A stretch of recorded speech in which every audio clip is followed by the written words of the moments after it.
हा समाज इतका कनिष्ठ बुद्धिमत्तेचा झालाय, देवाला मानणारी माणसं मूर्ख आहेत आणि देवाला न मानणारी माणसं शहाणी आहेत. वेल एज्युकेटेड जो देवाला नाकारतो, अनएज्युकेटेड जो देवाला स्वीकारतो, भजन करतो तो नारायण आणि पब मध्ये नाचतो तो सुशिक्षित.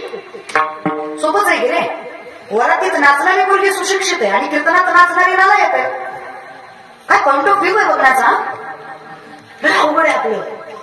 आपलं कसं आहे, ज्या साबणानं गोरं होतं त्याला कोणी घ्यायचं नाही, पण ज्या साबणाला हिरोईन ब्रँडेड वापरली त्याला घेतल्याशिवाय राहायचे नाही. ती कवर बघून घेतात, साबण बघून नाही. आता ह्यांना कोणी सांगा, तिची आई गोरी होती म्हणून ती गोरी होती, ती साबणाला नाही झाली. पण एवढी वर्ष संतूर साबण वापरता, खरं सांगा संतूर साबणचे उमर का पता नाही असं होतं का? अनलॉजिकल माणसं, आपण लॉजिक बिजिक काही नाही लागत परमार्थात, लई आपलं कसं आहे, 10 दिवस गणपती वडवताना बाबूराव आणि देव भेटला असा पण म्हणतो बघ. नवरात्राचे उपवास, दसऱ्या दिवशी बोकड, देवी पोकती म्हणत पोत्यात घालून आणला पाहिजे, आधी सांगणारा पण ऐकणारा. कोकतो तो देव कसा? देव कधीच कोपत नाही आणि कोकतो ना तो देव नाही. जयाचे आहिक धड नाही तयासी पवित्र पुससी काही, असं ज्ञानोबायांचं स्पष्ट वक्तव्य आहे की रे. अहिक म्हणजे जगणं. चला जगता आले तुम्ही त्याला मोक्ष विचारताय, याच्यावर तुमच्या पुण्याची पात्रता कळते.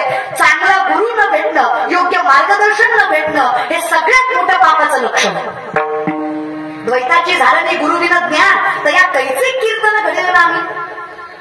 देव नाही भेटला तरी काही हरकत नाही, काही हरकत नाही. देव नाही भेटला ना काही हरकत नाही, फक्त भक्त देव भेटाय नको, त्यालाच नाही होतो. हो हा हे काय तुम्ही तरच देतो का? मग ती भक्त कराय कोणा भक्तच बोलावं लागतं.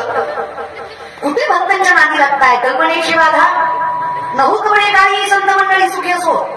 आणि सुखी राहायचं असेल ना, सदा नामघोष करू हरिकथा देवी, सदा चित्ता समाधान सर्व सुख द्यालो. काय करायचंय? हरिमुखे. बरं, चहुवेदी जाणं साई शास्त्री कारण नाटराई पुराण. मग एवढं सोपं असताना अवघड कशाला करताय? अवघड काय माहित आहे? मालक याला घातला. संसारात तरी काय हो? संसारात तरी कोण शहाणा लागतो? हा बाई लय सहन करते माझे, लय गोड असतात बायका. लय गोड आहे का तुम्ही? लग्नाच्या बाया तुम्ही तर लय गोड आहे, शपथ लय गोड आहे तुम्ही. तुमचं तोंड सोडलं ना, लय गोड आहे का तुम्ही? तुम्ही एकच, तुम्ही लय खुश होऊ नका, तुम्ही गुणाचे नाही. हे बोलतात त्याचं कारण तुम्हीच. काही लागत नाही बायकांना, 2 शब्द प्रेमाने बोलत जा. अखंड संसार सांभाळतं तुमचा. बोलते हे दिसतं, सांभाळते हे नाही दिसत. बोलायचं की 2 शब्द प्रेमाने. तुम्हाला पण फक्त ऍटिट्यूड, बायको चपली कशी ठेवायची, डोक्यावर घेतली की नाचते, बस बोलत नाही. काही गरज आहे का? द्यायचा सन्मान थोडासा. आणि असं नाही म्हणत की बायकांना तुम्ही पुरुषांपेक्षा जास्त सन्मान द्या. आमचं म्हणणं एवढंच आहे, पुरुषांना इतका तरी द्या, कमी नको आणि जास्तही नको. सन्मान करू द्या, स्वयंनं जगू तरी द्या, काही लागत नाही बायकांना. सासूनं बोलावं, सासऱ्यानं बोलावं, जावेनं बोलावं, नंदेनं हिंडवावं, अख्ख्या जगाला त्रास द्यावा, पण नवऱ्यानं म्हणावं सोबत आहे मी तुझ्या, विश्वास आहे माझा तुझ्यावर. बाई सगळी संकट एका पायावर सहन करण्याची क्षमता ठेवते, फक्त नवरा विश्वास ठेवणारा भेटला पाहिजे. नवरा साथ वाजवा टाळ्या, तुम्ही वाजवा, वाजवा. खऱ्याला खरं म्हणत जा ना कधीतरी जिंकलेली. कौतुक तुमच्याच बायकांचं केलंय, पण खरं की नाही का? संसारात कोण शहाणा लागतो म्हणजे सुख लागतं. संसारात कोण शहाणा लागतो म्हणजे सुख लागतं. अगं माझं झालं नाही म्हणून तुम्हाला विचारते, माझं पेटल्यावर येईल लागतं मला, पेटूच तर सांगा. खरं एक नाही का? संसारात शहाणा कोण लागतो? मालक लागतो, धनी लागतो. परमार्थाचंही तसंच आहे. आयुष्य सोपं जातं फक्त गुरु योग्य मिळाला. राजयाची कांता काय भीक मागे मनाची अजोगे. धनीच राजासारखा भेटल्यावर काय सांगायचं दादा? तुका म्हणे सोपे आहे सर्व गुणी, शहाणा तो धनी घेतो येते. मालक शहाणा असला पाहिजे. आणि माझा मालक, अरे बाबा, माझ्या दानवरांचं वर्णन आहे, माझ्या मालकाच्या दारात जाऊन क्षणभर थांबा, काही करायची गरज नाही. हरिपाटा इतकं किचकट काही नाही. दानवरांचं वर्णन असं बिलकुल नाहीये की भगवंताच्या दारात उभं राहिल्यावर 4 मुक्त्या साधतात, बिलकुल नाही. साधी येल्या भूतकाळ येतो, वर्तमान भूत भविष्य.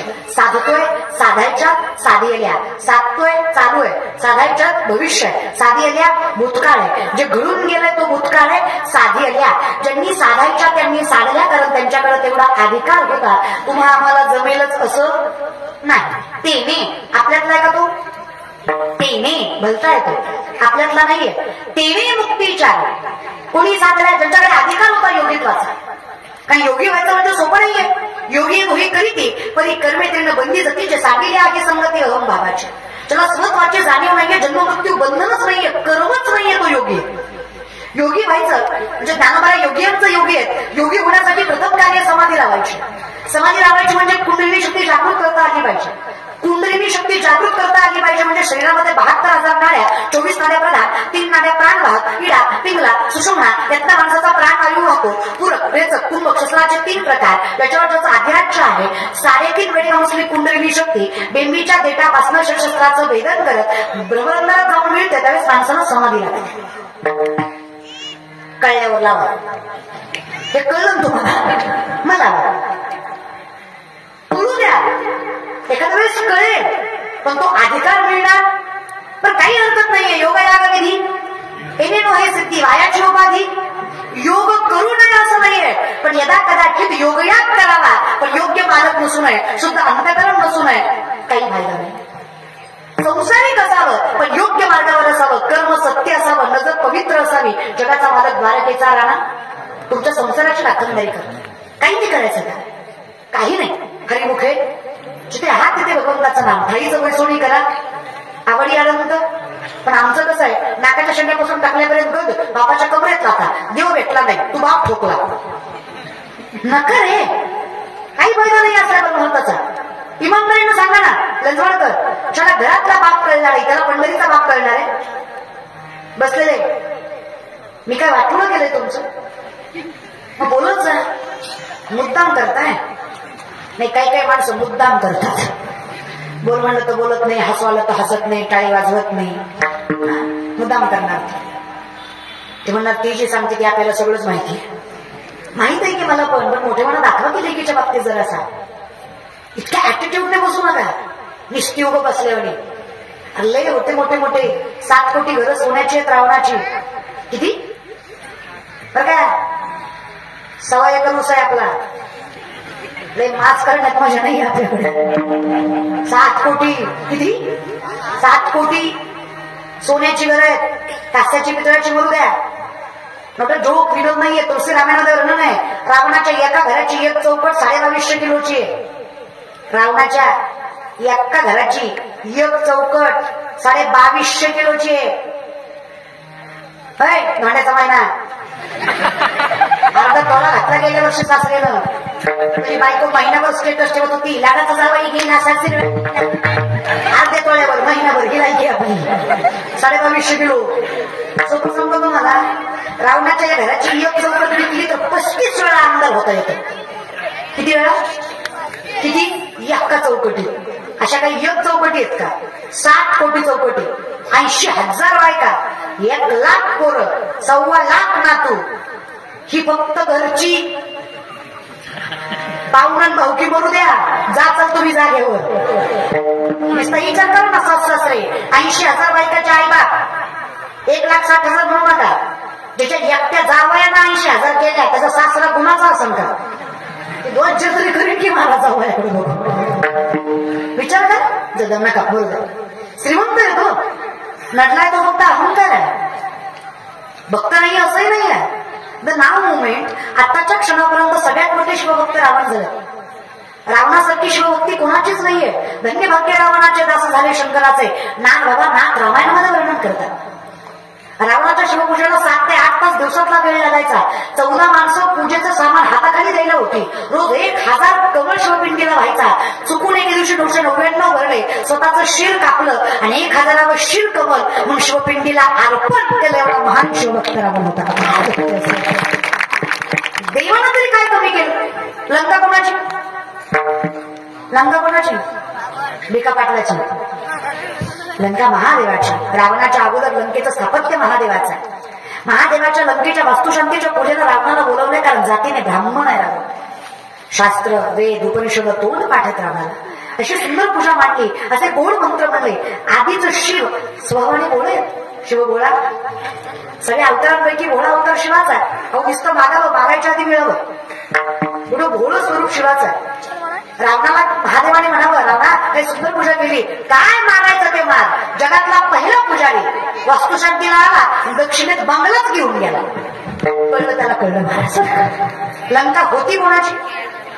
महादेवाची. झाली कोणाची? टिकली का? लोकांचं टिकत नसतं महाराज. शाळेला कळलं. किती घ्या, लोकांचं असेल तर टिकणार. रावणाची लंका टिकली नाही आणि ह्यांना वाटतं घेतलेलं हुंडा टिकल. तुमच्याकडला तुम्ही घेता ना बायकोंना, लेख म्हणून सांगतात. हिंमत असेल, स्वतःच्या मनगटात ताकद असेल, स्वतःची बायको स्वतःकडे सांभाळायची तर बायको करा. आणि जो पुरुष लक्ष्मीच्या बदल्यात पैशाची अपेक्षा करतो, मी त्याला पुरुष समजत नाही. जो घरात आलेल्या लक्ष्मीला एका पारड्यामध्ये पैशाच्या तोलून मोलून आणतो. काय गरज आहे? नसेल आपल्याकडे ताकद तर नाही करायची बायको. घालायचे भगवे कपडे फिरायचे नाही ना, आपल्याला जमत आहे. संसार करण्याची ताकद लागते रे. तुकोबारांसारखा संसार कोणाला जमला नाही. तुकोबारांसारखा परमार्थ कोणाला जमला नाही. तुकोबारांसारखा व्यापारही कोणाला जमला नाही. जागीरदार मध्ये तुकोबार आहे. 65 लाखाची चौकटी, आताच नाही, 450 वर्षापूर्वी. आताच 10 लाख म्हणजे तेव्हाचा रुपया, अशा हिशोबाने 65 लाख. या जगातले शेतकऱ्यांचं कर्ज माफ करणारे पहिले महापुरुष जगद्गुरु तुकोबार आहे. तो श्रीमंत वारकरी संप्रदायाचा गरीब नव्हते. एकट्या तुकड्याचं कर्ज नाही माफ केलं. 25 बैलगाड्या कर्जपत्रांनी भरले तर तुकोबारांनी इंद्राणी बुडवल्या. त्यांना काय शागिरदारी असेल? हो, तुकोबारांच्या संसार इतका गोड संसार कुठला मला सांगा ना. जगाच्या मालकाने राखत तरी करावे. हा असोनी तुकोबारांसाठी परमात्मा यावा यात काय नाव आहे? आवडीसाठी सुद्धा आलाच की. तुकोबांची पत्नी आवली माहित आहे का?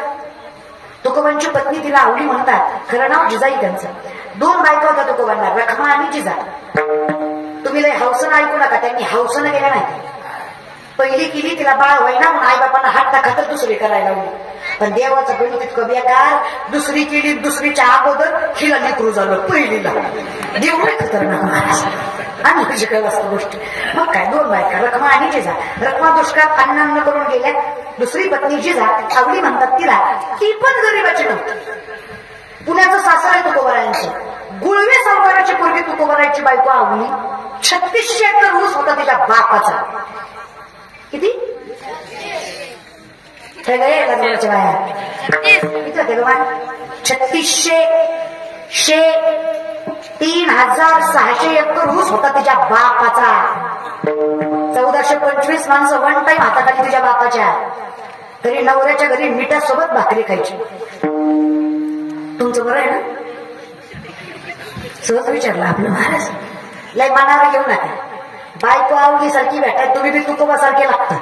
आणि आपल्याकडे बघायचं पण बायकोकडे बघायचं महाराज. आपल्याला 6च्या पुढे घर दिसत नाही. आपल्याला आवडीसारखी बायको भेटत नसते. आपल्याला बेंजन हाणणारीच बरी आहे महाराज. तेवढं करू नये आपण, सुधरत नाही. काय खरं आहे आपलं? नाही अवघड दादा, काय सांगायचं. आवली महाराज काय विकत त्या माय माऊलीच. तुकोबांना भाकरी दिल्याशिवाय कधी भाकरी खाली नाही त्या माय माऊलीनं. एके दिवशी असं तुकोबांना भाकरी द्यायला चालल्या, पायात काटा पडला त्यांच्या. शेतकरीत ना तुम्ही बसलेले, थोडेफार शेतकरी आहात का? लंजवाडकर, थोडेफार शेतकरी आहात का बसलेले तुम्ही? तुम्हाला माझी भाषा कळतीये का? कळतीये ना? नाही तुम्ही जास्त कन्नड बोलता म्हणून म्हटलं. मराठी कळतीये? हा मग विनंती आहे, मला तुम्हाला कळतंय हे मला कळू द्या ना. तुम्हाला कळतंय मला बी कळू द्या. मी काय तुम्हाला शास्त्रवेद विचारलात का? सोपं विचारलंय. शेतकरी आहात का तुम्ही? थोडेफार तरी आहात का शेतकरी बसलेले? तुम्ही प्राऊड फार आहे. काही मोठे नाही नको, कारण मला येतंय. मी तुम्हाला विचारलं येतंय का? मला चांगलं येतंय वयाच्या मनात. आपण शेतकरी रे, कौतुकाने सांगायचं. बाकीचे किती कौतुकाने सांगतात, या पदाचं त्या पदाचं त्या पदाचं त्या पदाचं. आपलं तर परमनंट पद आहे. आयुष्याचा जुगार करून मातीमधलं सोनं पिकवायची ताकद जी अवला देत आहे, त्याच्या घरात कधी भ्रष्टाचाराचा, तळतळाटाचा आणि लाचारीचा पैसा येत नाही. त्याला शेतकऱ्याच्या अवलाद म्हणायची, कौतुकाने सांगायचं. तुम्ही प्राऊड होता शेतकरी आहे. पण इमानदारीनं सांगा, आर्मीत भरती होणारी पोरं शेतकऱ्याची का जागीरदाराची? शेतकऱ्याची. तारुण्यपणात आपलं आयुष्य, आपलं तारुण्य त्यागाला लावून वारकरी संप्रदायाची तुला खांद्यावर पेलवायची ताकद शेतकऱ्याच्या पोरात का जागीरदाराच्या? शेतकऱ्याच्या.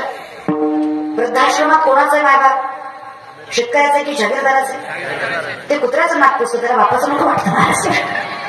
आम्ही शेतकऱ्याचे ते कौतुकाने सांगू, कारण इतक्या मोठ्या मनाचा बाप आहे आमचा. जेवढा जीव माझ्या बापाचा पोटच्या लेकरावर आहे तेवढाच जीव त्याचा गोठ्यातल्या बैलावर सुद्धा आहे. तो माणसात आणि जनावरात फरक करत नाही तो बाप आहे. इतका पवित्र ज्याचा आत्मा तो विठ्ठलापेक्षा कमी असेल का? समदृष्टी घेता